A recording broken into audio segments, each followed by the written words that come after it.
And you're on.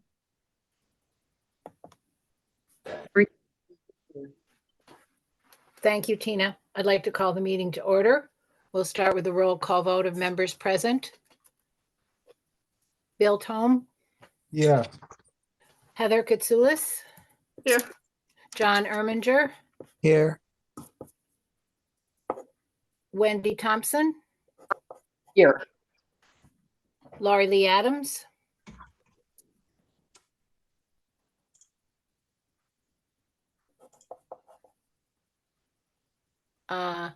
There you go. Now, Sorry. that's okay. And myself, Jane Oakes. Thank you. Good evening, everyone. Per Governor Baker's order suspending certain provisions of the open meeting law, Mass General Law, Chapter 30A, Section 20, the public will not be allowed to physically access this school committee meeting, but members of the public can access the meeting via Montague Community Television broadcast. The extension of the emergency open meeting law provisions were signed into law is Chapter 20, Section 20 of the Acts of 2021. The school committee reserves the right to implement additional remote participation procedures and will notify the public of these procedures as it is practical to. The option for public bodies to hold meetings remotely until March 31st, 2025 has been signed into law by Governor Healy as Chapter 2 of the Acts of 2023.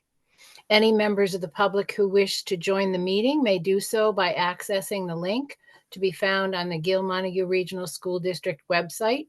It can be found under school committee notices and agendas for upcoming meetings, and it will have tonight's school committee date on it.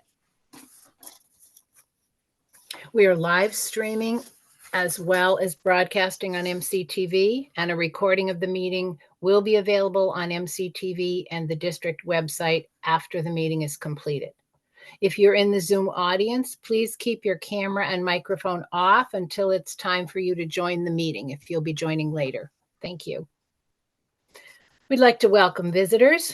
This is an opportunity for public participation. Our policy BEDH has been reinstated to hold public participation remotely. We welcome public comments during this portion of the meeting, and we ask that these be limited to 3 minutes or less each. Public comment is designed to allow the school committee to listen to ideas from the public, and therefore the school committee does not engage in verbal exchanges during this time. Please state your name and affiliation before you speak. And I believe this evening we have 2 speakers. We have Heidi.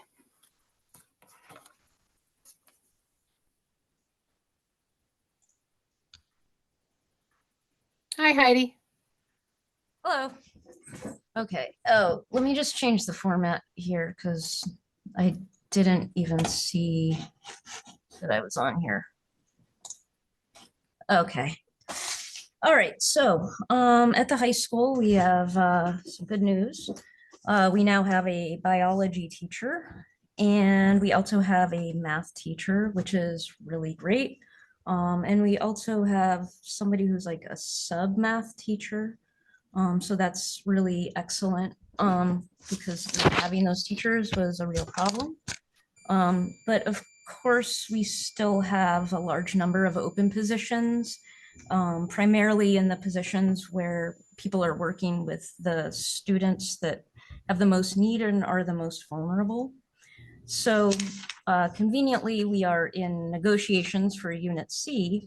So, hopefully, if we can raise wages, that will help with that. But there's still the issue of people leaving. So I know that people have been talking about a worker shortage, but it's not really a worker shortage if you're losing the workers that you have. And I know that some people have even taken positions that are paying less. I know what I've heard from people that have told me about reasons for leaving, but it's a little bit concerning that we don't have like a way to find out, exit interviews, for instance, because I think it would be important for people to start to understand why people are leaving specifically, so that maybe we can kind of look at the overall kind of maybe systemic issues. So how could we find out? Well, we could do exit interviews, but also staff surveys. So we haven't had a staff survey since I think Desi made us do it at one point. But I think that some of those things might be useful. Also having periodic conversations, on the ground level with the people that are working in the schools, that would also be useful. I know that school committee doesn't necessarily have purview over everything that happens in a school at all. But, conversations, communication in general for problem solving is really useful. So, all right, thank you. Thank you, Heidi. And I think we also have Ramona joining us tonight. Hi there, Ramona. can you hear me? Yes, very well, thanks. Wonderful. So my name is Ramona Latronica, and I am the elementary librarian at Gill, Sheffield, and Hillcrest, and I'm a Unit A employee. This is my third time speaking at the school committee meeting, and I appreciate the opportunity to be able to do so. And I'm here to share my thoughts on how integral Unit C is for the success of our students and our schools. This is now my third year in the district, and during this time, I have experienced the deep camaraderie between staff and the passion our educators have for our students, schools, and community. Given that my role sees me at all three elementary schools, I've gotten to work with and get to know many incredible educators. So far this year, I've had the pleasure of working with Unit C employees who are going above and beyond for their students.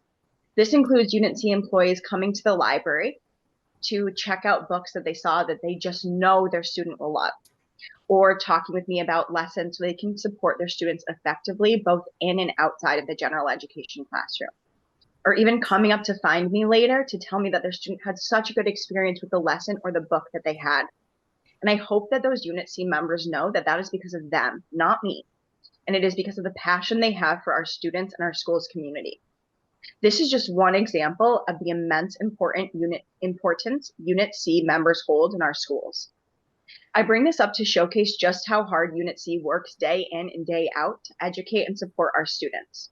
However, many Unit C members, including those that I've shared above, leave school and need to work second or third jobs to supplement their income. Most Unit C members make so little that even on top of the hard work they do each day at school, and even at their second or third job, they qualify for government assistance. To me, it is unacceptable that our Unit C employees go above and beyond to support our schools and students, and yet still do not make a living wage.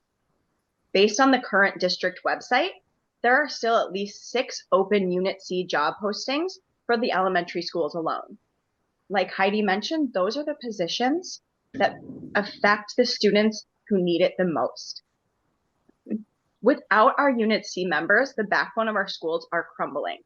And I urge you as the school committee and as the district to support Unit C in what they deserve and what our students and our school community deserves. Thank you.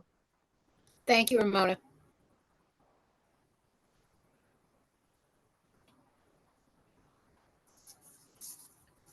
Okay, I think Brian, you're up next with upcoming events.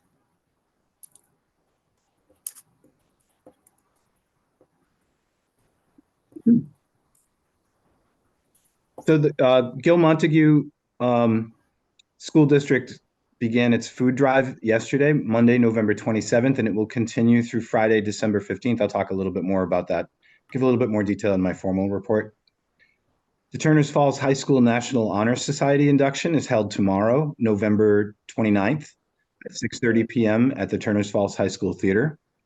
On Thursday evening, the elementary schools will host their Family Literacy Night. It will be held Thursday, November 30th from 6 to 7:30 p.m. at Hillcrest Elementary School. On Thursday, December 7th from 3 to 5 p.m., Gill Elementary School will host a book fair. And then on Friday from 5 to 6:30 p.m., Gill Elementary School will hold a family craft night from 5 to 6:30 p.m. Turners Falls High School will host its 3rd annual high school extravaganza on Wednesday, December 13th from 5 to 6:30 p.m. And the 20th Century After School program will hold a community music night on Thursday, December 14th from 5:30 to 8 p.m. at the Sheffield Elementary School auditorium. Heather, do you have anything else for us? No, but I do have a quick question. I'm not able to attend because of my illness, the NHS induction. I'm just wondering if it will be recorded. I don't believe it usually is. Okay, it's not a big deal. I just seen us running it, so I wanted to see her do it, Oh. but no, we're all sick, so we can't go. I attend. I suppose I could try to video No, it. no, on I want my you to enjoy the phone. ceremony. I wouldn't guarantee its success, but No, okay, no, thanks. Sorry. you enjoy it. So I was just curious. I'm sure I can get someone in there to do something. Oh yeah, great idea. Does anyone else on the committee have any additions? I think that looks like a pretty full list of events. Looking good. Okay. Student representative report. Sina. Hello. Hi, Sina. Sorry, I'm very dark. Usually I use my mom's setup because it's a lot brighter, but she's Oh, stuck that's in okay. my room today. But That's fine. anyways, I don't have a ton of stuff from student council this week. It's calmed a bit down, but we did have our bonfire and flag football game last week, which went really, really well. We didn't have to spend any money to set it up, but we made, I think, around, it was like between $300 to $400. So that was fantastic. And it was really fun. It was a little bit chilly during the football game, but then the bonfire was started. The fire department was there, so it was all managed and everything.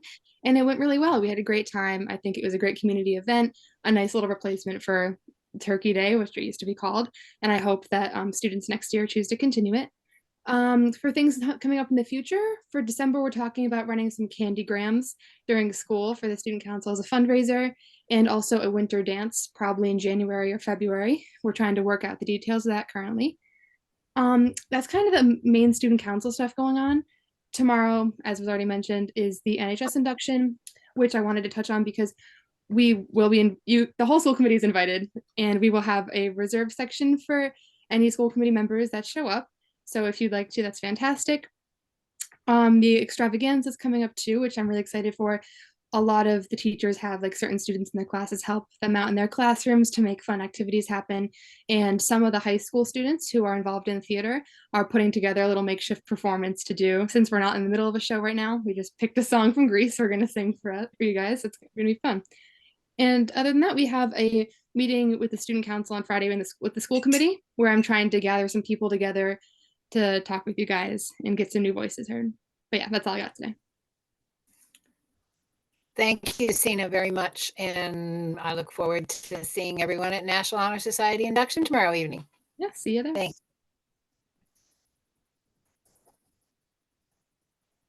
Okay, superintendent's report, Brian. Sure. So if any of the students and their families who are here to be recognized before the school committee for their qualification for the John and Abigail Adams Scholarship, if you could put your screens on now, and as I call your name, maybe just give a wave. I know that not everybody could make it this evening, but really almost nobody could make it the last meeting because of the volleyball game. And so we'd like to take a moment to recognize the following Turners Falls High School seniors who have qualified for the John and Abigail Adams Scholarship as a result of their outstanding performance on the English Language Arts, Mathematics, and Science, Technology, and Engineering MCAS exams. First, the first senior is Logan Johnson. There he is. More than a wave. Next senior is Aiden Kelly. Hey, Aiden. Next senior is Ella Kaloje. There's Ella. And right, of course, next to her is her sister, Anne Kaloje, who also qualified for the Adams Scholarship. Also, Audrey Lipinski. I think, yep, there's Audrey. The next senior who qualified is Reagan Marshall.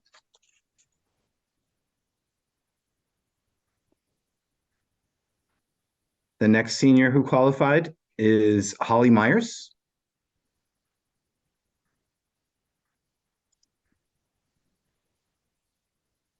The next senior who qualified is Avery Taylor.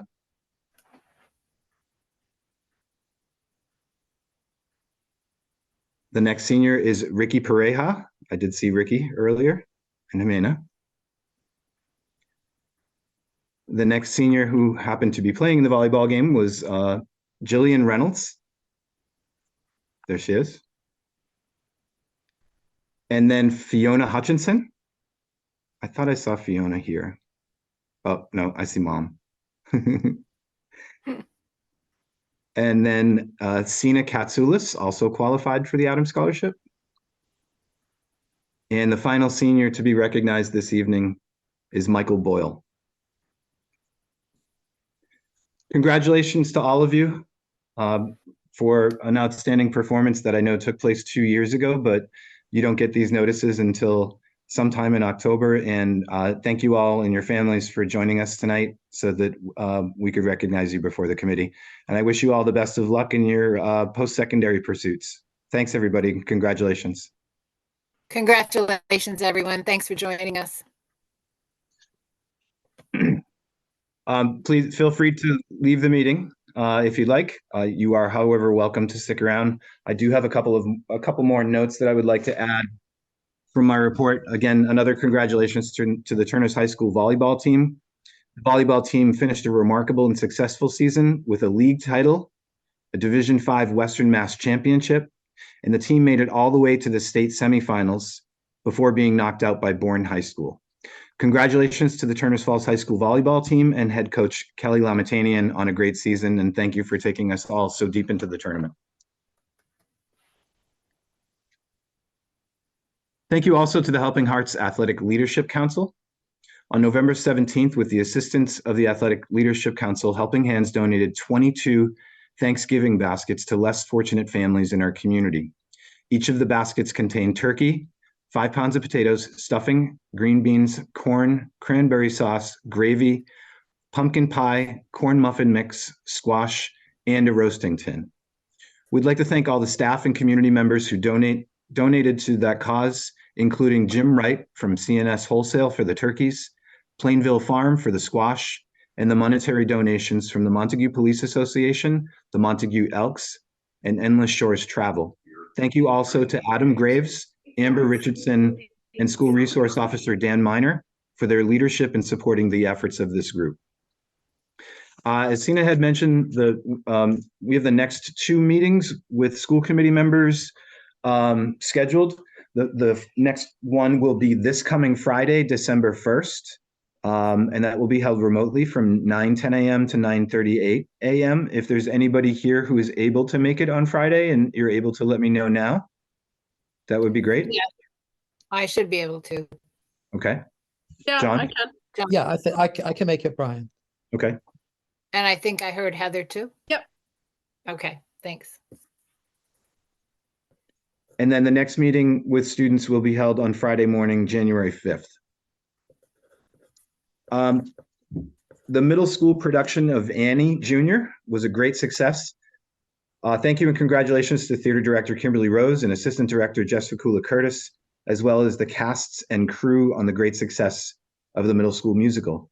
Thank you also to the extensive support of parents and community members, as well as the theater boosters who volunteered their time to provide so much support for the students in the production, not just during the production itself, but even in cases before. There were families constantly surrounding the students as they prepared for the musical. And we're pleased to report that gate receipts for the 4 shows took in more than $5,000. So exceptionally well done and a nice feeder to the high school musical. The 8th annual Gill-Montague food drive has begun yesterday. Our schools and community are once again happy to hold our 8th annual food drive in collaboration with Montague Catholic Social Ministries. Between November 27th and December 15th, please consider donating non-perishable food items to help restock a community food pantry in this critical time of need. Donations can be made at any one of the district schools, and there's also a drop-off at the Turners Falls Public Safety Complex. We simply ask that those that are making donations, please check the expiration dates because expired items cannot be used by the food pantry. And again, the food pantry is right here in Montague helping our local families. So any kind of support helps. And that's it for my report. Thank you very much. Thank you, Brian. Okay, next on our agenda, we have the business and operations report. Unless you're going to wait till the regular business part of the meeting, Joanne? No, I have a couple of things that I can talk Okay. about now. Great. So Great. I just wanted to give a short overview of the budget process. So when we start building the budget, we have budget sheets that are sent out to all of the principals and department heads. And those budget sheets have their current year budget, historical budget, and the historical spending. And it also has their current staffing levels.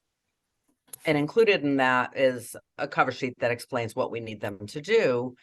But we ask them to give us the list of any new textbooks that they need for next year, any online text, maintenance requests, any additional staffing they need, and field trips.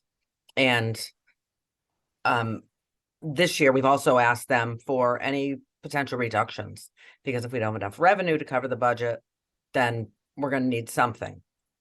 So that was all sent out as a packet in October, and we're receiving those and starting to get them all compiled. So later we're going to talk about our revenue estimates for this year, and those are very preliminary. And then we'll have the technology presentation at the next meeting. And then in early January, we'll have a full look at the preliminary budget. I have some budget transfers that are in your packet, and we don't need an approval on those. They're just transfers that have been submitted by the schools to move funds around from how they originally budgeted. And so that's for July. I believe you have July, August, and September. I have October written down here, but I think you had 3 months of transfers. And then I think the capital requests are going to be on later in the meeting. So that's all I have for now. Okay, we'll see you a bit later then, Joanne, right? Okay, thank you.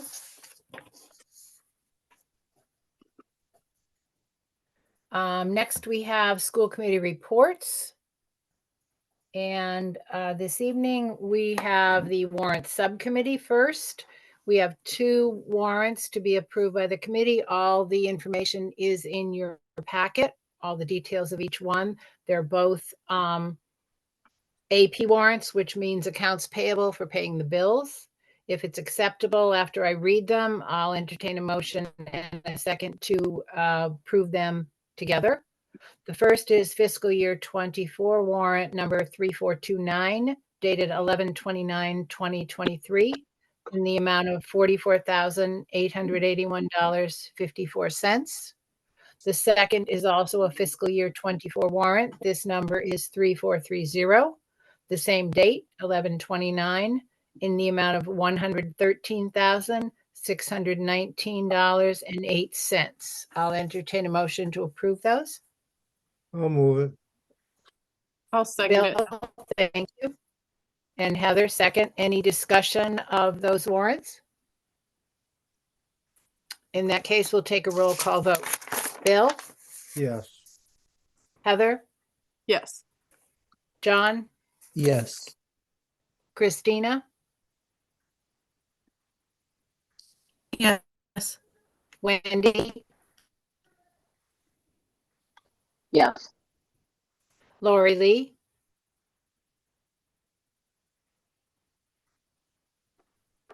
Yes.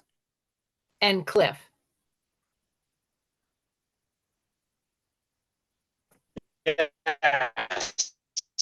Thank you, and myself, yes. So that's unanimous. The next item under school committee reports, we have our policy subcommittee. This is the 3rd reading for the 2 mentioned policies. So this evening, we will make time again for questions and comments and discussion once we have a motion and a second to approve them. And then, since it's our 3rd reading, we will vote to approve the changes.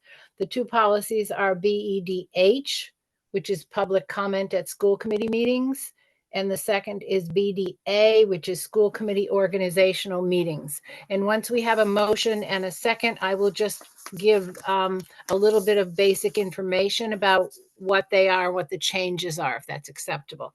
I need a motion to accept. I'll make the motion, Bill. Bill, thank you. And a second. I can second it. And Heather, thank you. And we will open it for discussion. I just thought I would give people just a little brief overview. What we are doing is we're going through our policy manual, which is extensive. And we are referring to the Mass Association of School Committees policy manual because they update theirs regularly and they make sure that any changes in the law or any decisions that have been made about how the laws apply to the Mass General laws that we are using, they make sure that the wording is current and the best wording that is available. The BEDH, public comment at school committee meetings, it's basically pretty similar to what we have had in the past. We have just again updated to their wording, which is a bit clearer and is in line with what the current law is about how this should happen. We did add the section that says the public comment segment shall not exceed 15 minutes, which we had not had originally, even though we tried to stick to that. We hadn't included that specifically. So we've added that. And the rest is just pretty much an updated version of what we've had. The references and the cross references are at the bottom. We also have the sources MASC updated, and we put the date we updated it.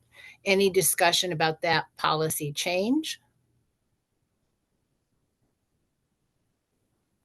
Okay, in that case, we will discuss the next policy, which is BDA. It's school committee organizational meetings. The main change that we have made in this, which is more standard. We had a policy that said we would meet within 72 hours of an election.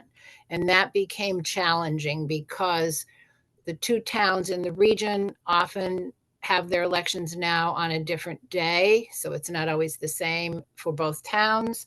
Also, if there are write-ins, the town clerks have to verify that the write-in members are residents of the town and registered voters, and that sometimes can take longer than the 32 hours that were allowed. So our new policy says at its first regular meeting following the district's annual elections. So now that will take place at our next regular meeting rather than a special meeting. At times we were finding it pretty difficult to get all the information we needed that quickly. So that's the main change in that policy. Any discussion about that one?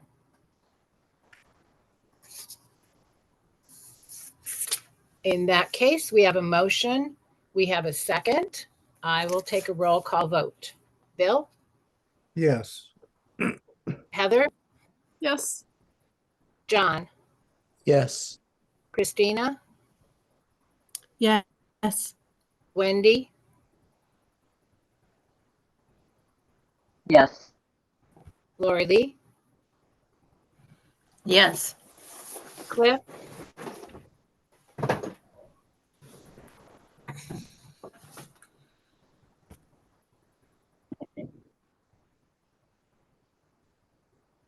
I think you just muted again, Cliff.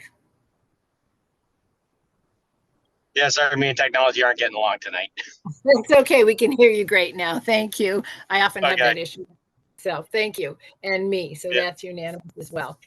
And just for information, the policy subcommittee is continuing to meet. So we will put probably on the next agenda for our next meeting, we'll put on the next group of policies that we've updated. And again, provide 3 readings and then vote on them at the 3rd.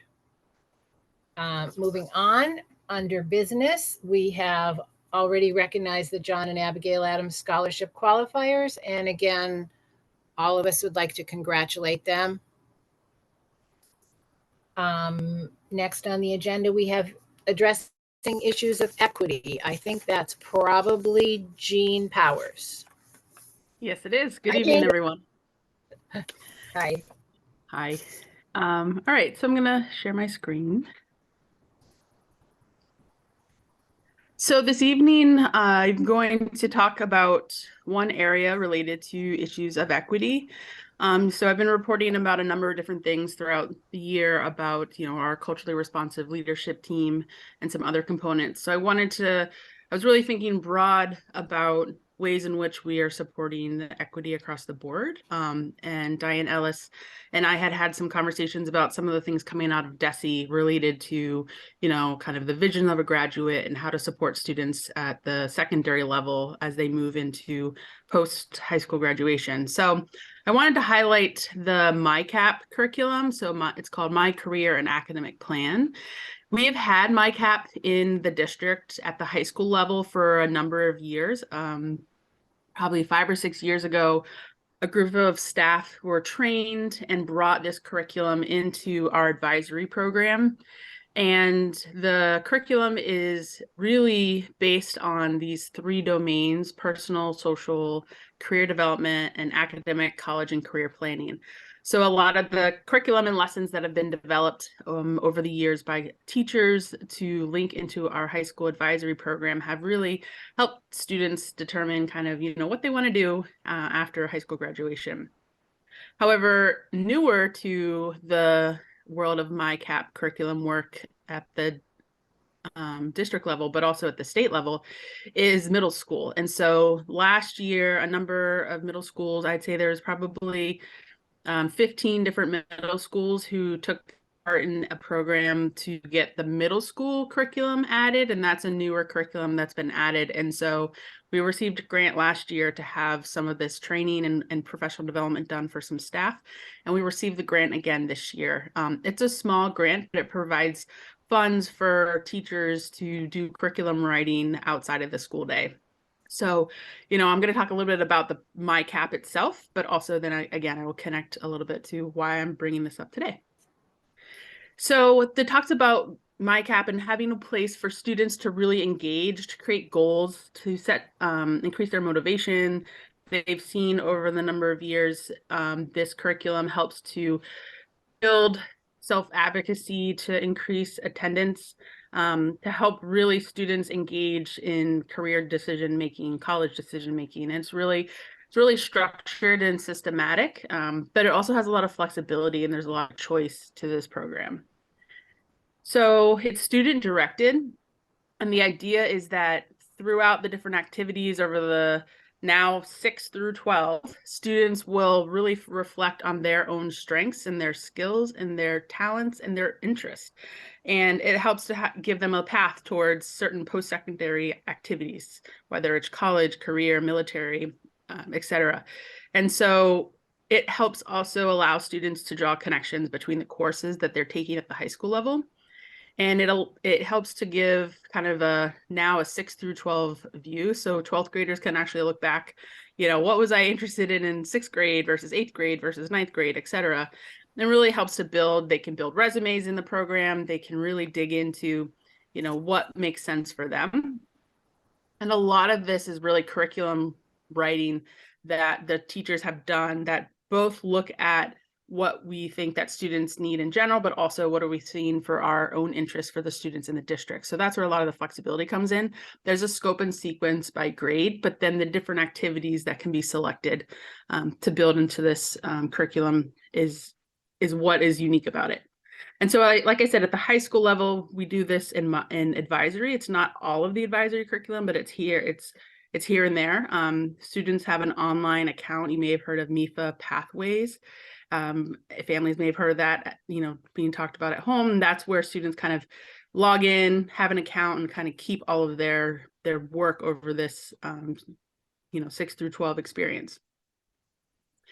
So why am I bringing this up? What are the connections to equity? I think this is a huge connection because it's really developed for all students. The lessons that are developed by the teachers look at the very different experiences that students have and different ideas of where students want to go.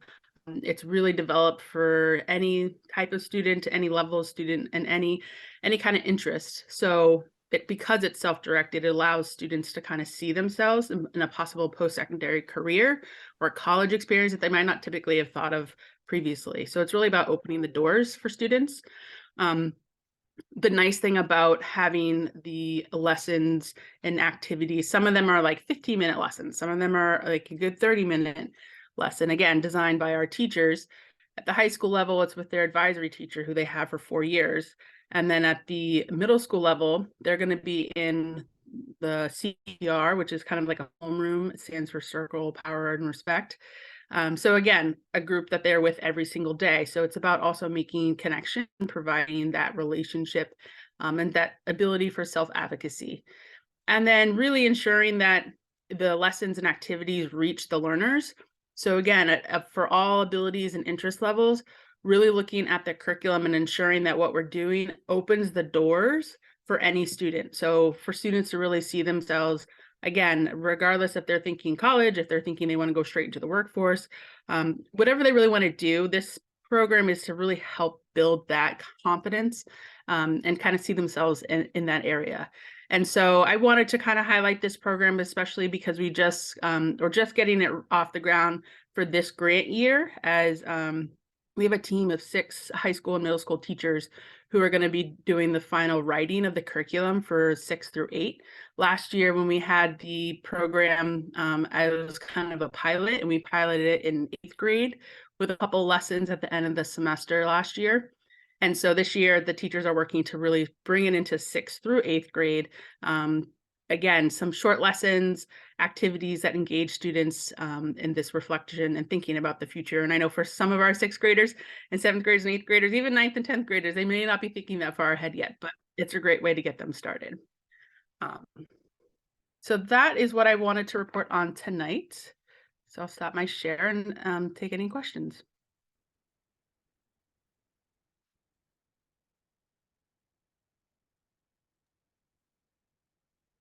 Oh, Jane, you're muted. Yep. Fortunately, my computer lets me know when I'm making an error. Thank you, Jean, for reminding us about the program and updating us on the extension into the lower grade levels. Anyone have any questions or comments for Jean?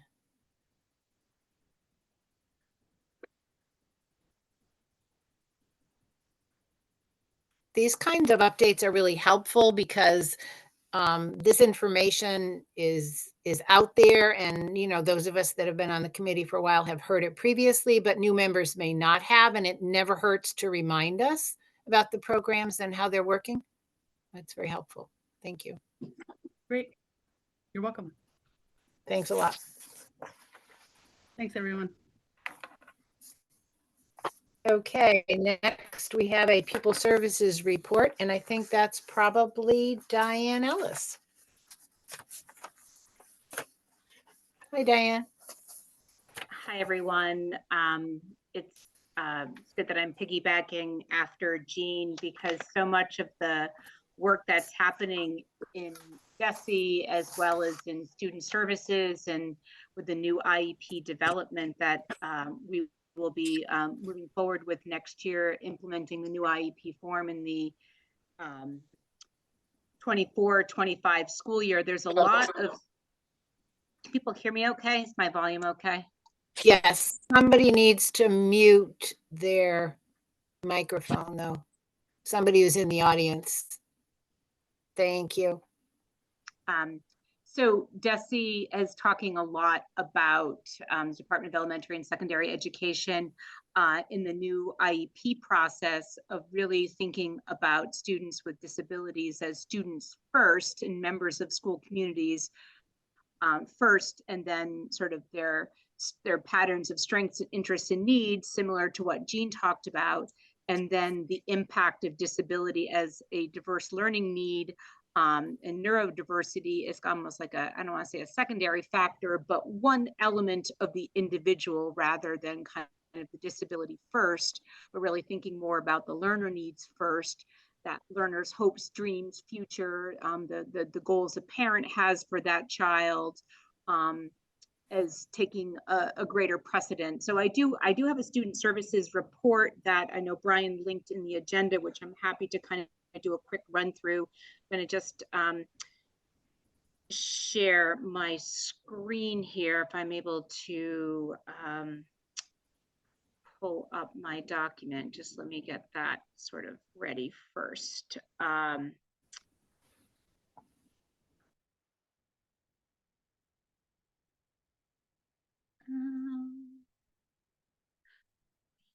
we go. Can everybody see that okay? Can people see my screen okay? Yes, thank you. Okay. You're all minimized, so it's hard for me to see you. So I did put this communication out. I feel like there's so many things to say in student services. I could have gone on for another 20 pages or so. So I do apologize. There's a lot of information. I did send out a version of this update to my colleagues. I guess a week and a half or so ago. But one of the things that was talked about by Ramona earlier on, and Heidi and others, I mean, we as administrators are also concerned about staffing. It's something that we have been putting out to families relative to impact on IEP services and classroom coverage. And so it is something that it bears repeating.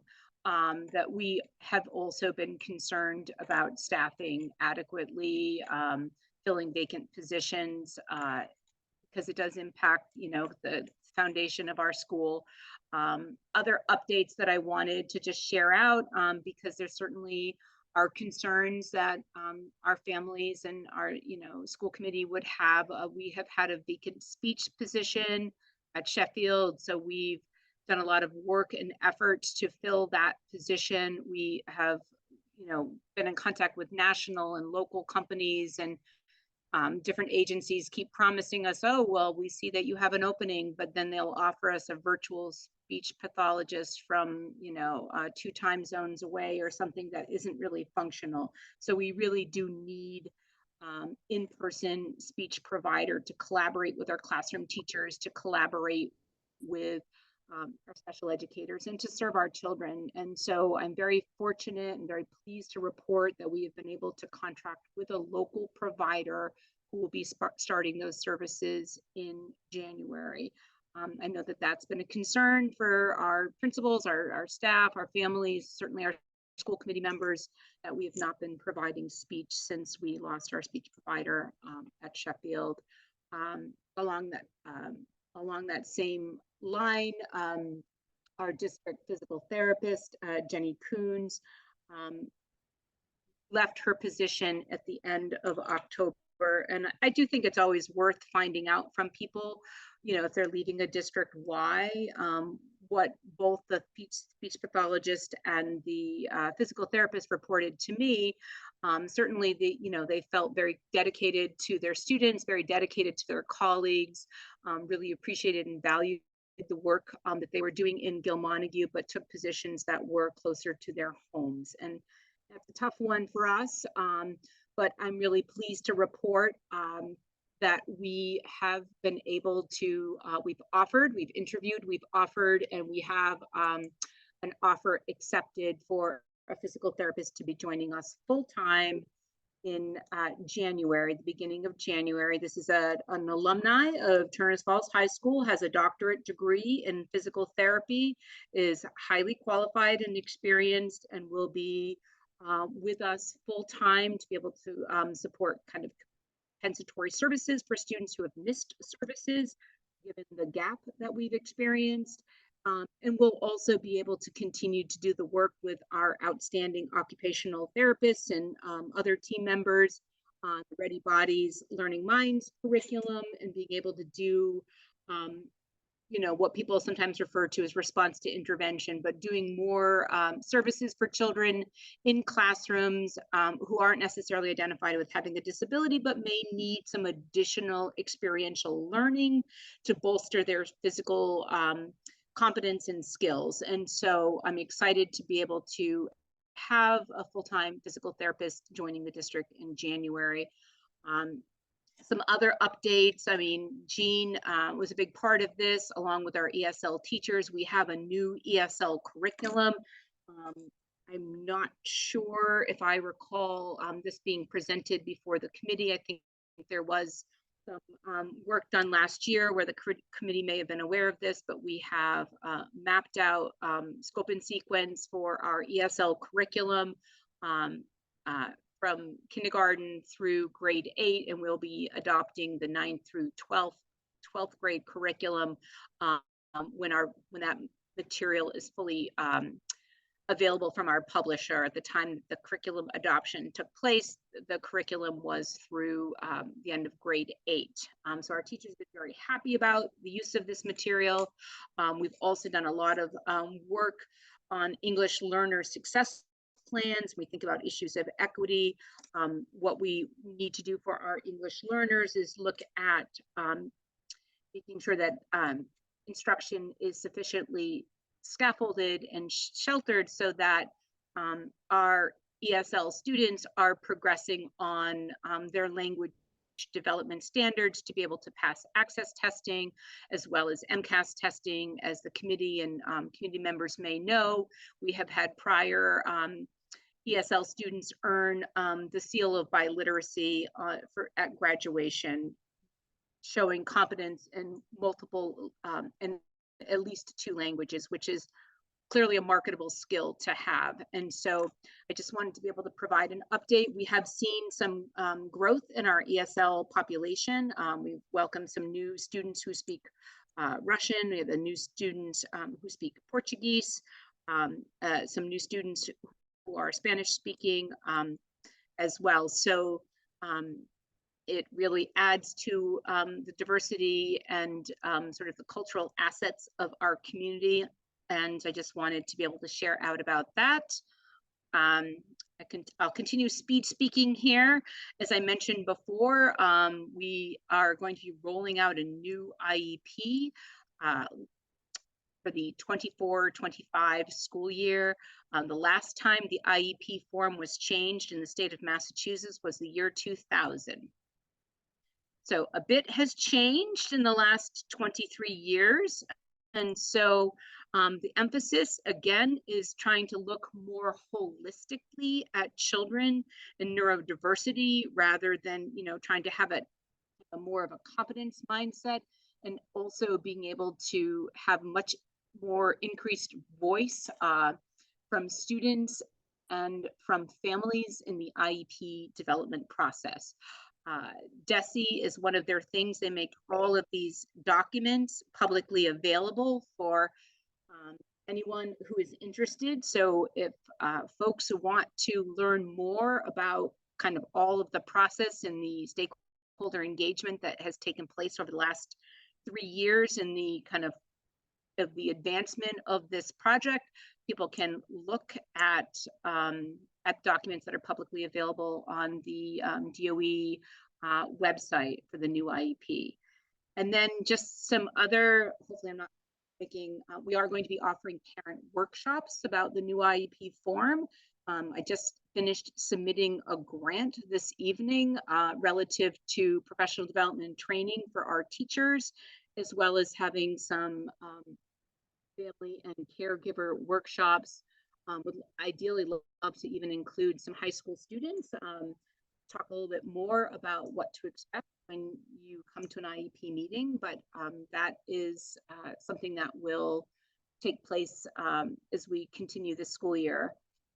And then just moving on to some other topics, we've been doing a lot of work relative to, and I know Jean has presented on this, and I think it's also just important for our school staff to be kind of aware of what some of the work their colleagues have been doing. But we've done a lot of work relative to mass literacy, the drafting of GMRSD dyslexia guidelines, as well as looking at how we can continue to train and evolve our practices for Tier 1, Tier 2, and Tier 3 instruction in reading. I wanted to give a shout out to Natalie Spatcher, our family legacy farm of Montague. Cliff's wife, as well as, so thank you, Cliff, thank you, Natalie, and to our very own Jasmine Smith, a very experienced SLP who works for us. We have these amazing, really, really amazing communication signboards that are installed on our playground to facilitate communication for students who may be nonverbal, students who may be dysregulated, or students who may have expressive or communication disorders, who benefit from having the adults and resources within their environment that help promote communication. So we have, this is a picture of a signboard that we have at Hillcrest. We have another one for Sheffield and for Gill School, and the donations of the Dispatcher family and our Family Legacy Farm. Also purchased one for Unity Park. So really looking at expanded access for communication support for children. In addition to having these in classrooms and communication icon bracelets that our staff are equipped with. It's just been incredibly wonderful, and I look forward to just seeing some of the data that we're beginning to collect on how students are using these tools to support their communication. And then just, this is in your packets, and I won't try to summarize all of this, but we are in the third year of our social emotional learning grant. This is the last year of the competitive grant that the district was awarded. And it felt important to be able to put some bullet point highlights out of some of the work that has taken place relative to this grant. We have continued things that are happening. Our one-page action summary, which I'm not sure if it's hyperlinked in Brian's version, but I'm happy to share out that with others. But it's basically, we have some goals that we're continuing to work on for this year, but we are really looking at, again, having improved a lot of our practices on social emotional learning needs for children and the use of sensory supports and how we are creating interventions that help children who need some additional support around processing feelings, managing themselves, regulating, expressing needs and wants in constructive and appropriate ways.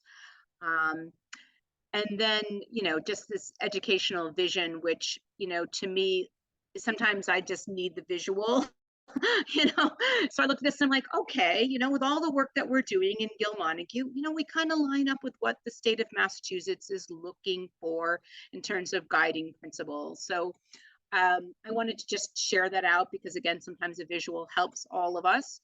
And then some less exciting, less jazzy things is that we are always busy with various state reporting requirements. And so this year, thanks to Sarah Burstein, as a partner for myself, we've done reporting on our preschool outcomes, indicator 7, which is something that we're responsible for reporting on.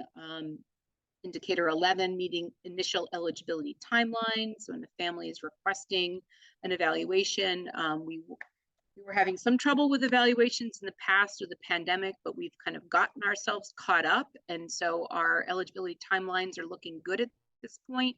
And then the last thing, which is going to become an annual reporting requirement, is really looking at post-secondary outcomes for students with disabilities. And I was really pleased to report that we had a much higher rate of response on our indicator 14 data. I know Faith Klum, some of our high school people reached out, Stacy Lanknecht.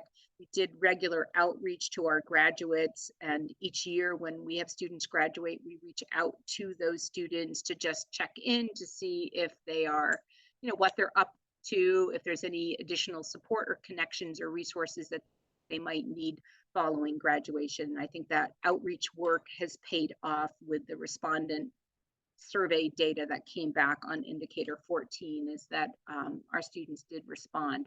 So I'm going to stop sharing, and I don't think I've taken a breath but I wanted to report out on just all of that. I could probably go on for another hour and a half because there's always so much that's happening in student services, but I will take a breath and just offer, if anybody wants any commentary or questions for me.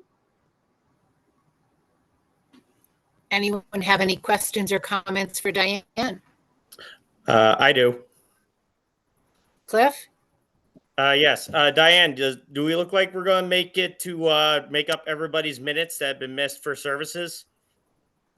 That's a great question. Certainly in PT, I'm expecting that we will be able to do that because we've added on to that provider's schedule. I mean, Jenny was a 0.6 and in part by choice because of her family schedule. So this position is a 1.0, so we'll definitely be making up for that. I'm a little less confident, Cliff, about Sheffield speech and what the standard for services are really looking at is the denial of services. Does it constitute a denial of free appropriate public education? And so we have to really look at assessing students. Are they progressing on their IEP goals? If they are progressing on their IEP goals, it's not, it wouldn't necessarily be considered a denial of FAPE. Do we want to make up services to the extent possible? Because would kids benefit from more services? Likely, depending upon the child, depending on the service, and depending on what we're trading off. If we're trading off lunch or recess to try to get a service in, that might not necessarily score points with some of our friends.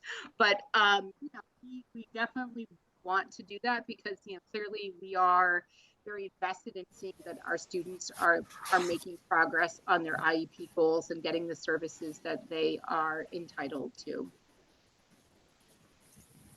Okay, sounds good. Anyone else? Lori Lee? Has the district notified the students that there is a lack of services and that those will be made up and the timeline for doing such? Whoops.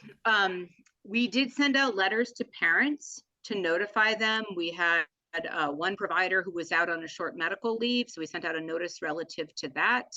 We sent out a notice about some of the what would be considered B grid services for students if we don't have a paraprofessional in every class in which a paraprofessional may be required for an IEP in so letters were sent out by school, Laura Lee, because different schools had different impacts in terms of the service delivery.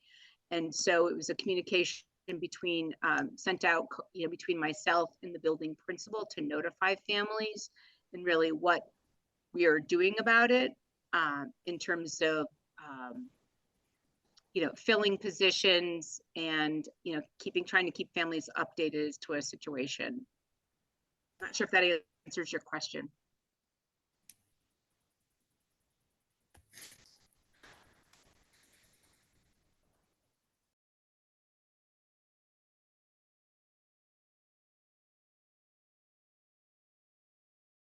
Sorry, I was muted. Anyone else? Again, thanks, Diane. And this is a good document for us to look at in more detail, each of us, to get information and updating us on the hiring positions. That's really important. Thank you for filling us in on that as well. I'm happy to do another report this spring for the school committee. I actually find it to be gratifying because in the day-to-day, sometimes you forget how much work is actually taking place. And I think about the work that we've been doing in literacy and the work that we've been doing in our social emotional grant and the work that we're gearing up to do in relative to our IEP improvement project. So I think it is important to just write about it and reflect about it. Thank you. Next, we have the preliminary fiscal year 25 budget and Joanne.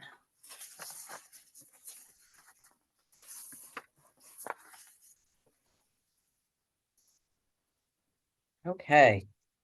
So there's a lot of links within my report for you to click on to look at the reports that we're talking about.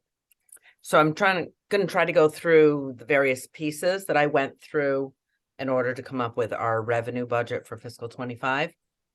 And many of these numbers are estimates still, because we don't have enough information to finalize these. Once the state budget comes out in January or February, we'll have more information on state aid.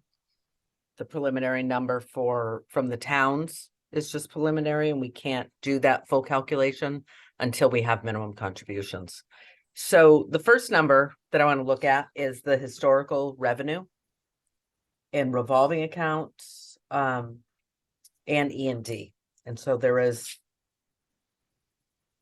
two links there, but they're both on the same document. So if you click on that historical revolving, you'll get both of them. So we've talked about it all year for the past couple of years that the ESSER funding is going to be going away. So we have some positions in that, and we have some equipment in there, some services. Our summer program is all budgeted within the ESSER funds. And so with that money going away for fiscal 25, we either need other funding for it, or we need to eliminate some of those positions. So over the past couple of years, knowing that the ESSER funds were going to go away, we have been building up our reserves in the school choice revolving at the top of that page and in E&D at the bottom of that page. So if you take a look at our school choice revolving, you can see where our beginning balance was in fiscal 18, 703,000. And our revenue that we brought in was pretty close to our expense that we spent that year. So we ended up with about the 775, right around the same balance. And so gradually we've built that up. We have underspent our school choice revolving in order to have money for when the ESSER funds went away to help supplement the budget.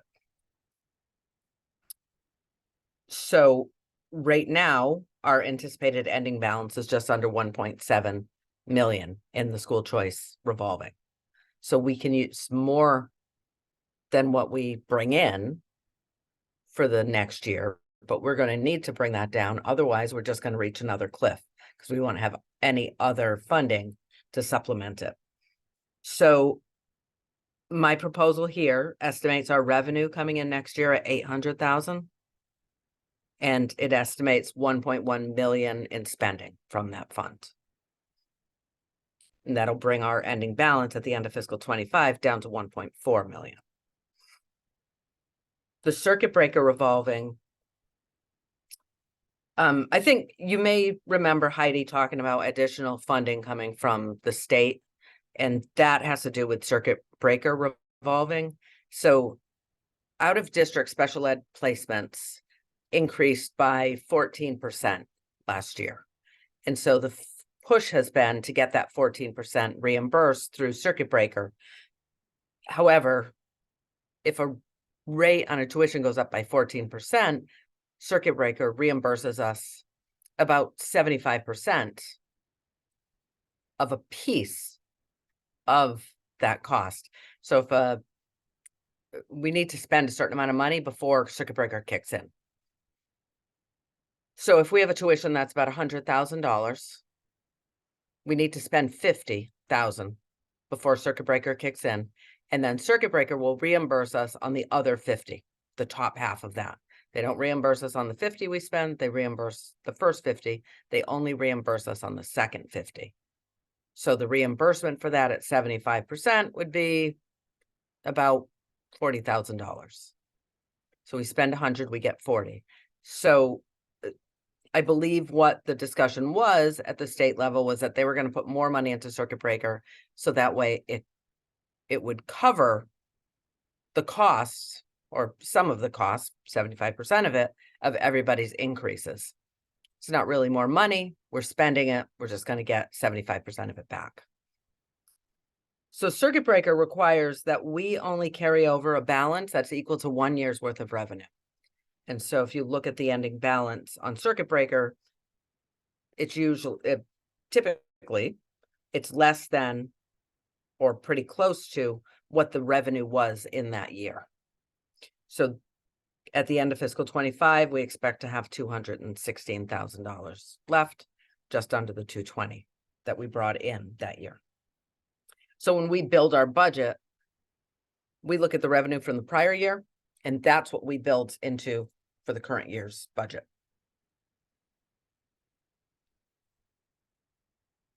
For E&D, you can see that that balance has also grown. Like I said, we've been tucking money away so that way when the ESSER grants ran out, we would have some funding. And so that balance was close to $400,000 back in fiscal 16, and now it's up near 1.1 million. So remember that these things aren't replenishable always in future years. If we run a surplus, we can replenish these accounts, but if we run a deficit, we need to fund that deficit with these accounts. And so if we use all of them to build our budgets, then there's nothing left to supplement in future years or to supplement a potential deficit. So these numbers are going to flow into the budget documents that you're going to see later. The next document you can look at is the affordable assessment. So the affordable assessment, the preliminary affordable assessment, is a number that we get from the town of Montague early in the budget process. And they look at their anticipated revenues, and then they calculate what they want to spend or what they can spend on schools. And this was an agreement maybe 12, 15 years ago with the district and the town that they would spend 48.5% of their available sources on education for Gill-Montague. And so we have tried really hard year after year to come close to their number that they're projecting. So they're projecting a 2.7% increase, which is $319,000 more than what they paid last year. And then if you click on the next link, the historical town assessments, you can see what that has looked like historically, what the assessments have looked like, and how that relates to Gill. So Montague pays about 90%, or Montague is about 90% of the enrollment. And so Montague's assessment is about 90%. Gill's is about 10% after the minimum contribution. So the state gives us a minimum contribution. They say this is the amount that each school must spend, or each town must spend for education. And so we apply that to our budget. And then anything above the minimum contribution that we need to assess to the towns, it's based on enrollment between the two towns.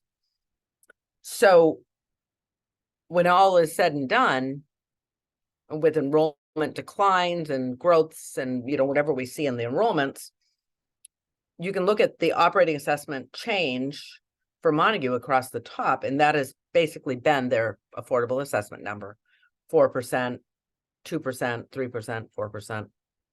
And the average is just under 4%. And then for Gill, the average can be seen at the bottom of there. So one year in fiscal 21, their assessment was 9.3%, but every other year it's either been a decline.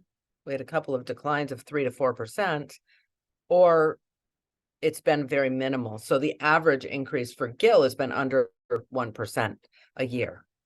And that happens with small towns because their enrollment changes, the enrollment fluctuations really, they do a lot more to change these numbers for the smaller towns than it does for the bigger towns. So while we've been able to stay on Montague's affordable assessment, the numbers you see at the bottom for Gill is what that does to Gill. Now, if we wanted Gill to have a flat assessment, Montague's assessments would be millions up and down. Okay, so the last document, or not the last one, but the next document I have is the most difficult one to calculate and estimate because the information is just not available yet.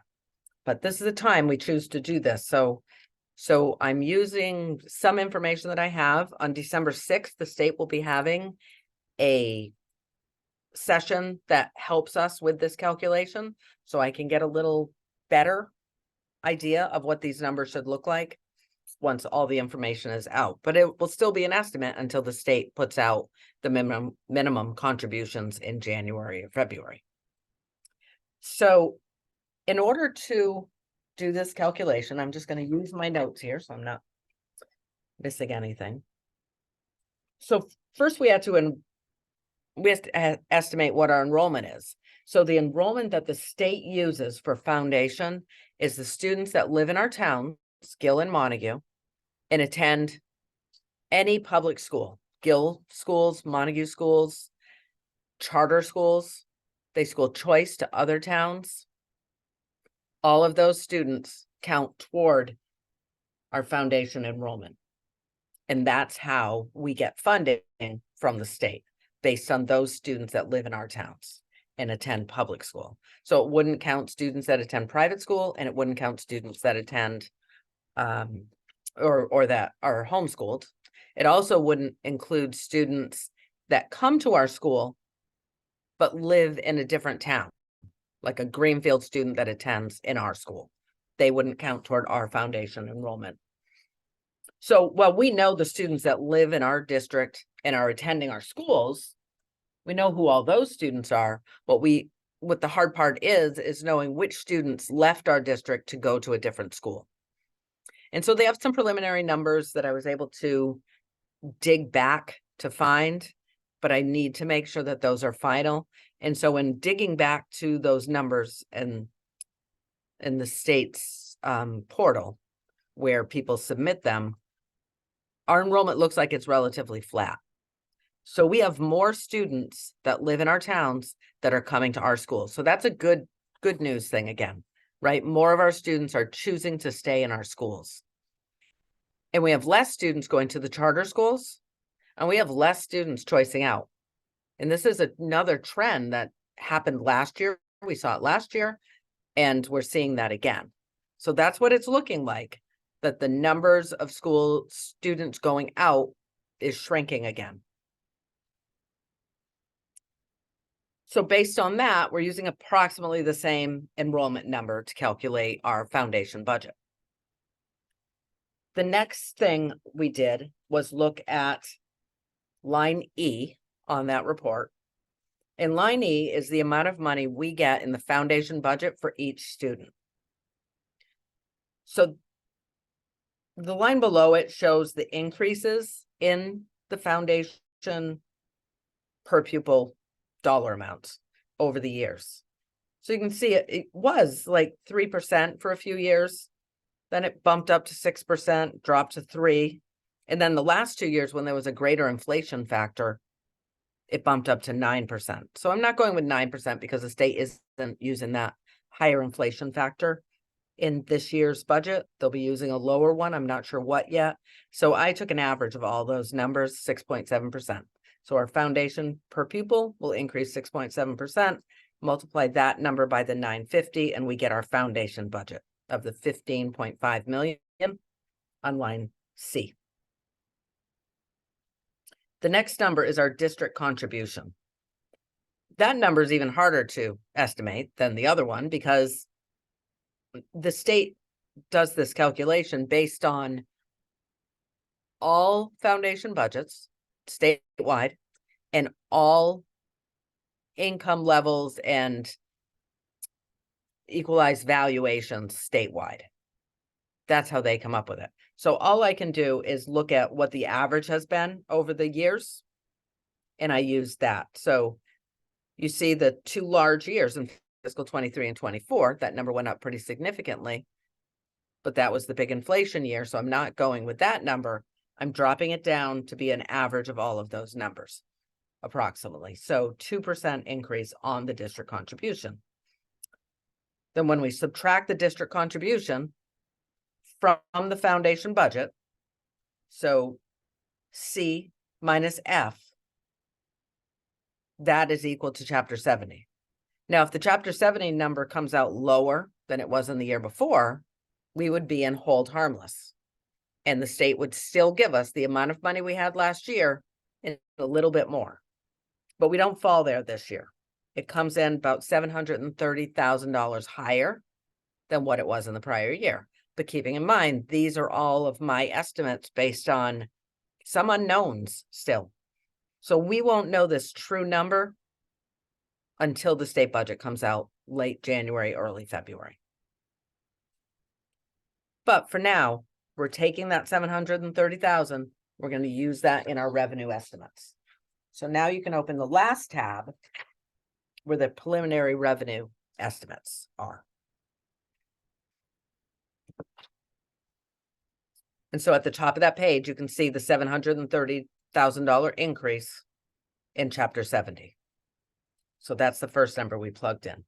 In this current year, because we were held harmless, all we got was the minimum per pupil aid.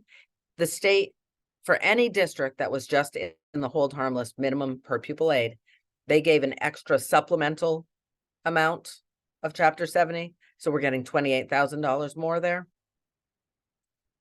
So that money will go away if we're not in hold harmless. Medicaid money doesn't change. Our interest income, we've switched banks and we're really starting to receive a lot more interest income than we have in the past. So I've built that number up, 80,000. Our E&D, if you remember back to the first page you looked at, I said we would spend 500, estimating 500 from E&D. Our charter reimbursement, because we expect our charter expense to go down, our charter reimbursement's also going to go down. So I dropped that to 200. That number could drop even more if our enrollment is really declining the way it looks like it is. Transportation reimbursement. I think this is another area that Heidi had mentioned at a previous meeting that there's additional money, and we know that, and we've been building that into the budget. And so we're expecting about 90%, but that number's not set in stone until the state knows what all of the allocations for all the districts statewide are. And so we budgeted about 85% or 87% for our transportation. And so that's an estimate right now based on what I anticipate our expenses are going to be, and right around that 87% mark. And then the assessment, which came from that assessment page, is there at the bottom of the page. So the operating budget would have about $1 million increase there, right? Based on the addition of primarily the Chapter 70 revenue and the operating assessment revenue. Oh, and I missed Irving tuition. So Irving enrollment, right now we have a large 8th grade. Sometimes the large 8th grade leads to a large number of students going to tech next year. And they also have smaller classes coming up from the elementary school in the next couple of years. So that's going to be a decline in our Irving enrollment. And then we did have a couple of high cost students move out of town. So that's a decline of about 160,000 there. So the overall increase on the general fund side would be just over $1 million. But then we get down into the grants. In the third number there, you see the ESSER grant funds, we would be decreasing that by $800,000. So that takes a big chunk out of our $1 million, losing that 800,000. And then school choice revolving, we were increasing that by about 200,000. So the overall revenue increase that we have to work with right now is about $366,000. Not a big number. And because all of these are estimates, if anything, the Chapter 70 is going to decline. I don't expect it would grow much more than that because our enrollment's flat. We could spend a little bit more from school choice. We could spend a little bit more from E&D. But 366,000 is just 1.5% more than our overall budget.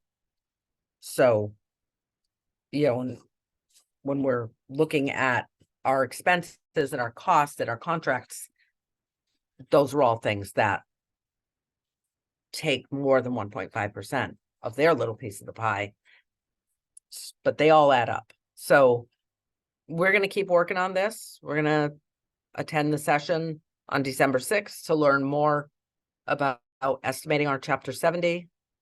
And we'll keep looking at these numbers. If we have any kind of a surplus this year, we're going to move that into our accounts that we can use for future years. The transportation revolving, we could take more than the 200,000 out of the current year budget, move it into this revolving account to use it toward next year's budget. That's again, it's a one year change. So we can take 200 from our revenues this year, set them aside in a revolving fund and use them next year. But we could change that to 300 if we need more money to support next year's budget. So not great news, but we are hopeful that it could get better. Just had a pop up on my screen here.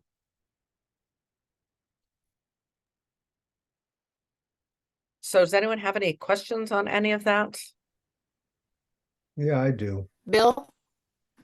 I'm just curious with the with Franklin Tech being in the same county, in the same town, when kids go to, and because we know that a fair number of Montague kids populate that school, is that a school choice situation, or is that outside of school choice? No, that's outside of school choice. So the tech school is they're their own district, just like we are. Yeah. So they're a district and they get the minimum contributions from the state and they assess each of their member towns, just like we do. But nonetheless, if kids from Montague or Gill are going to Franklin Tech, that's not considered a school choice out? That's correct. Okay, and if they went to Smith Folk, would that be a choice out?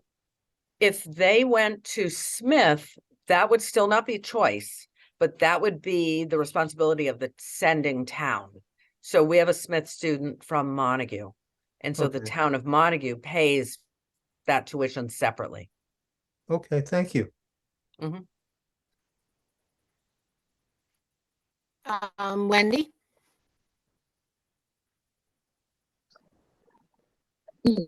Yeah, I just had a question, and I apologize if for some reason this escaped me, but when we are talking about random budget. Hey, Wendy, I'm sorry to interrupt. Wendy, I'm sorry to interrupt, but I was going to request maybe you should shut your camera off because you're breaking up as you're speaking, and that might help.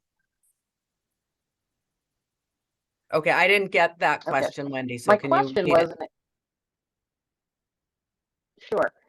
I apologize if this has come up previously, but when we are, as a school committee, in contract negotiations with different, like custodians or cafeteria or teachers of Paris, is there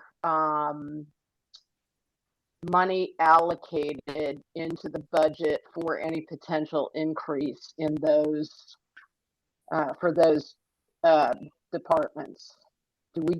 How do we navigate that? We do budget money for potential negotiations. So we put one lump sum number for all units in one account in our budget. So in fiscal 24 budget, I can look it up, but we have a number in there. And so that is used for all of the contracts that had not been settled yet.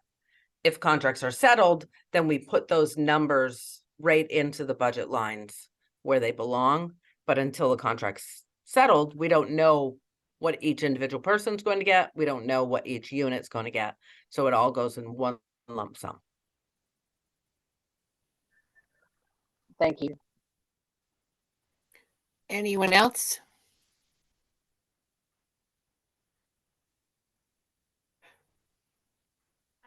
I just wanted to comment Diane? about- Sorry, it should have waited to be recognized. I just wanted to comment about the circuit breaker funding, which is just another tricky thing about school district funding, is that for the high cost special education students, we are spending that money now. And then when we file for reimbursement, as Joanne said, after the first 50,000, we don't get a dollar for dollar reimbursement on that. So if a student cost $100,000 for their tuition and expense, about 50,000 of it is the district is responsible for. The remaining 50,000, for simple math, I think the reimbursement percentage is about 78% or so of that remaining 50,000. It isn't dollar for dollar, and it doesn't happen until a subsequent fiscal year, the next fiscal year. So we file for reimbursement, and then those funds come in a year later, which also makes budgeting very challenging. Joanne, am I saying this right? Yeah. Yes. Good job. Okay. And it's a complicated report to file, and every year I get anxiety before I file it, because it involves lots of complicated formulas. But anyway, our circuit breaker report, the money doesn't come the same fiscal year. So that's all I had to say. Thank you. Thank you. Anyone else have anything for Joanne at the moment? I know we'll be returning to this regularly until the budget is set and voted, but it helps to give us some preliminary information. Thank you. You're welcome. And also under yours, Joanne, we need to vote the capital request that we talked about last time. Oh, yes, we do. So we don't have any updates on them, but we will submit this. Once you vote, we'll submit these requests to the towns, and then we will continue to work on getting quotes to update those requests that we submitted to them. So if you could just review the amount so people listening or watching will remember what it is. Okay. So for Montague, we have 3 projects. The Sheffield Elementary School main office reconfiguration for $20,000. The Hillcrest Elementary School cafeteria reconfiguration for $40,000. The Hillcrest Elementary School pavement, sidewalk repairs and upgrades, $100,000.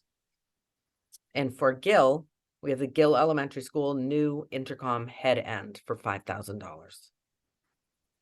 Okay, and since we need to vote this, I will ask for a motion and a second, and then we will have any discussion that people would like before we vote. I'll entertain a motion. A motion. I'll make a Thank you. motion. Thank you, Lori Lee. I'll second. Second, Cliff, thank you very much. Okay, any discussion, questions, comments about this? I know we covered it at the last meeting, but if anybody has any additional discussion, please. Yes, I got something. Joanne, are these things we're looking to get on like a special town meeting to get like out of free cash, or is this something that's going to go on annual town meeting? Annual town meeting. Okay. Anyone else? Okay, we have a motion, we have a second. I'll take a roll call vote. Bill? Yes. Heather? Yes. John? Yes. Christina? I'm sorry, Jane, can you, I wasn't here last week, so can you just say again, what is it that we're voting on to add this to the annual town meeting, or to approve these capital requests? We're approving the submission of the requests that Joanne just listed, the amounts and what they're for. And then the request goes to the town. And correct me if I'm wrong, Joanne, if they approve the request, then they put it on for a town meeting vote at the regular town meeting, correct? That's correct.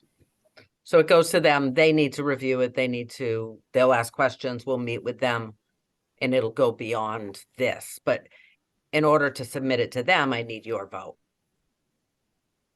So there is a handout in the packet that talks about the 4 different projects that we'd like to submit.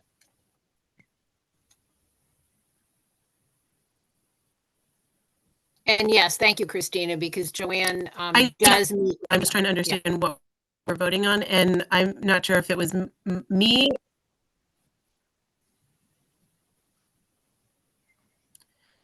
Audio difficulties. Is it just for me, or are other people having audio issues? Your audio was breaking up, but it's better now. Yeah, you're Okay. breaking up for me, but most people aren't breaking up. So I don't know if that's just you or. I was not. I see the link in the packet, Joanne. My question was about what the vote was on. And unfortunately, Jane, when you gave your explanation, I didn't hear it because of my audio issues. I think turning my video off has helped. Would you mind just explaining it again? I'm so sorry. No, that's fine. I'm going to turn my video off too, because sometimes it breaks up less. The 4 proposed capital requests, we are voting that will allow them to be sent on to Montague and to Gill for them to consider. And they'll meet with Joanne and often maybe Heath or Brian or whoever if they have questions. Correct, Joanne? Yes. And they can get all their questions answered. And then if they approve of the request, they will put it on the town meeting. Okay, thank you. Then I vote yes to send this on. Okay. I didn't feel like I had enough information to vote to spend the money, but I feel like I have enough information to pass it on. So thank you for explaining. To ask for money, right? Thank you. So we have Christina's where we left off, and that was a yes. Wendy?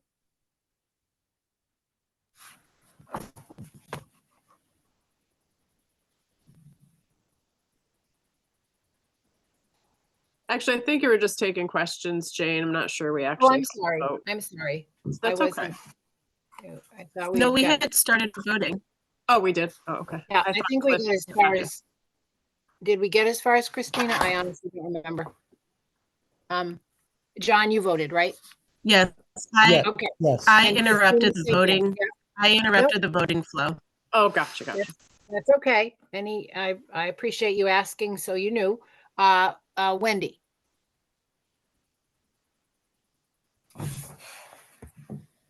We're now voting. Yes. Thank you. Lori Lee? Yes. Cliff? Yes. And me, yes. Thank you. That's unanimous then. And the last item under business is a discussion of remote versus in-person school committee meetings. I know we've been attempting to have some in-person meetings whenever we can. I know Brian was going to get some information on the occupancy limit for the room that we meet, because that we need to make sure we're respecting those limits. Have we received that information yet, Brian?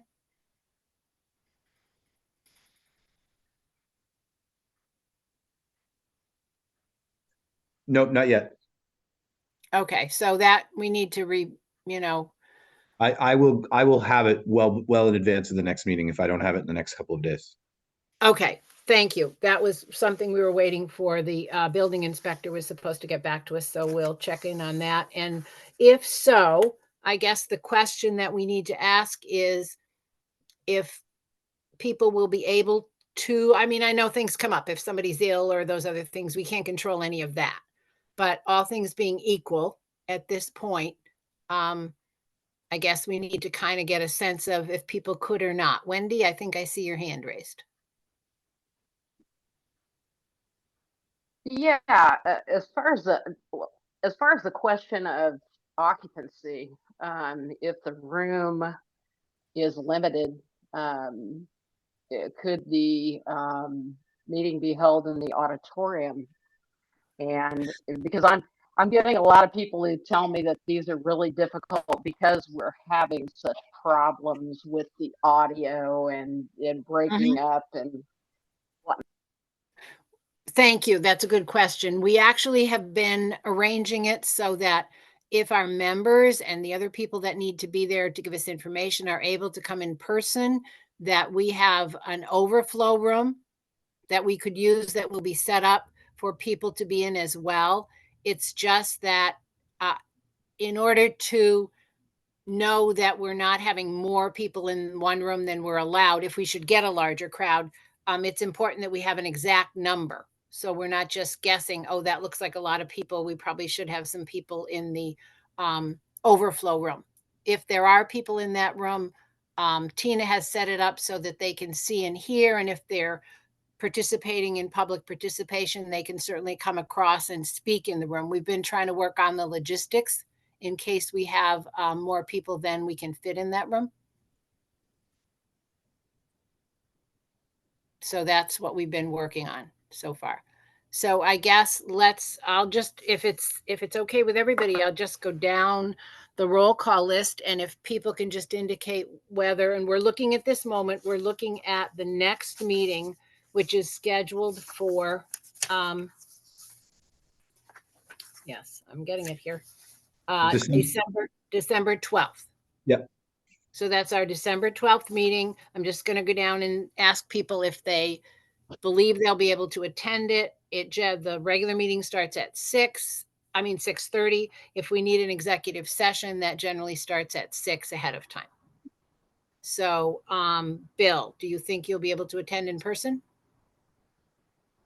Yes, and if necessary, I'd wear a mask. Okay, thank you. Yes, that may become an issue too, but true. Heather? Yes. Okay. John? Yes. Okay. Christina? Yes. Thank you. Wendy? Yes. Thank you. Lori Lee? Yes. Okay. Cliff? Yes. Thank you. And I would be as well. So it looks like we're set. The only thing that would alter it is if ahead of time, before we post the meeting, if we realize we won't have a quorum unless somebody can participate remotely, that's the only thing that would change it. So we have, everybody said they could, who's here tonight, and that should work out fine. So that will be our intent because we've been working on it to make sure that it could work. So that, any other questions or comments about that? Heather? Just want to reiterate, especially being someone who now has COVID again, that can change just because we can now. It's clearly going through I know Right. a lot of people that have it currently, so I know that there's a bout of it. So in 2 weeks, who knows? But obviously, even though we can now, doesn't mean we necessarily will. I just want to reiterate that because things change, and instead of canceling, it's really nice to be able to have the Right. audio. Right. Zoom. Sorry, I'm a little fuzzy. No, thank you. And that's true because tonight you wouldn't be here if we were in person. So, but we'll just keep our eye on it the best we can. And if we do our agenda planning and it's posted by the Friday before we meet. So at that point, if it looks like everybody's healthy enough to attend and not going to be out of town, we will schedule it for in person. And that will be the current plan. Any other questions, comments, anything, Brian? I've forgotten to add. Bill? Yeah. Just in terms of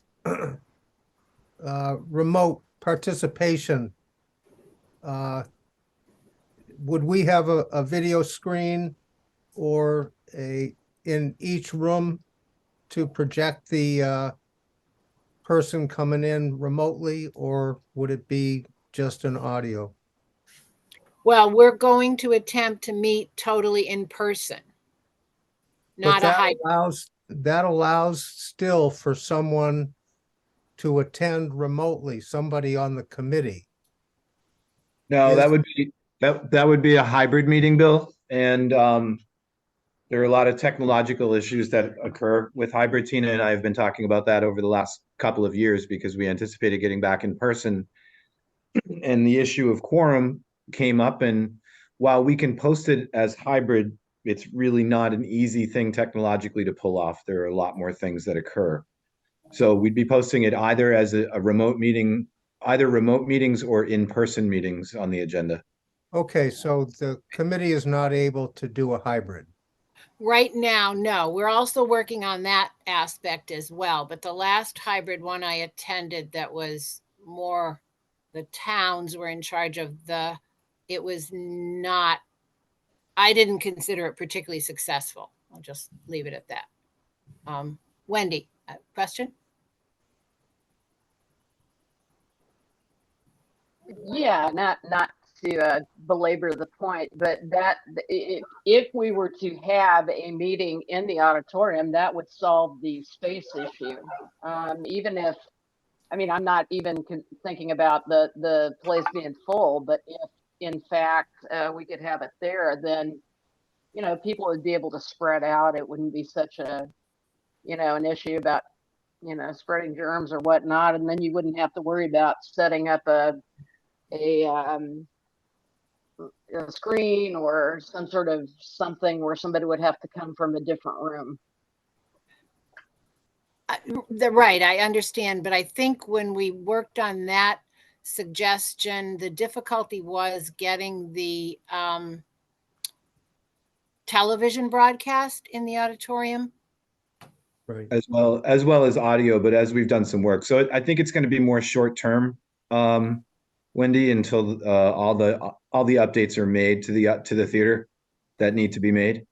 But I'll spend some time with Tina over the next couple of days, and that's something that I had noted when you made the suggestion. Is there may be times when we have to use the auditorium, and I think we're better positioned to be able to do it. However, we do want to keep an eye out, obviously, for the high school and middle school scheduling events. And so anyways, thank you. Right. Those are all good suggestions, things we can look at as well. Thank you all. Anything else? Okay, so it looks like we will be having the next meeting in person. The next meeting is, if you have any agenda requests, please let Bill, Ryan, or me know by the Tuesday ahead. Wendy? Do I see your hand again? Yeah. Yes. I wanted to ask a question. I'm fairly new at this, but if I would be interested in the committee pursuing a couple of things that Heidi mentioned earlier. Number one, having the school committee have the availability to maybe go in and talk to some teachers and find out what's going on, and also she mentioned a climate survey that I think is a really good idea. So I'm not sure if that's an agenda item or if it's how we would go about doing that.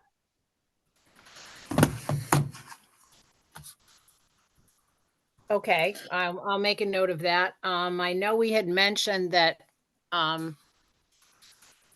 we would try to set up some times when school committee members could visit schools. We usually try to do that at some point during the year. We try to pick a time so we could let schools know that people won't be coming in and out at random times. We had talked about perhaps picking that. That's a good reminder. Thank you that we talked about doing that. So that's something we could look at. And then the survey question, I think, would have to go to the superintendent. That would not necessarily be something, but all those are good ideas, certainly. Okay, anyone else? Okay, the next school committee meeting that we spoke about is December 12th. And the following one after that is December 19th. That's unusual. Usually we have the second and the fourth Tuesday, but the fourth Tuesday is during school vacation and the holidays are taking place then. So we had decided when we made the calendar to schedule it on the 19th. So we'll be meeting on the 12th and on the 19th. Those are the next two. Okay, I'll entertain a motion to adjourn. So moved. Heather, thank you. I'll second. And Bill, John, second. Thank you. And we'll have a roll call vote unless there's any more discussion. Okay, Bill, Yes. Heather, Yes. John, Yes. Christina, Yes. Wendy, Yeah. Lori Lee, Yes. Cliff, Yes. and me. Yes. Thank you all. Good night.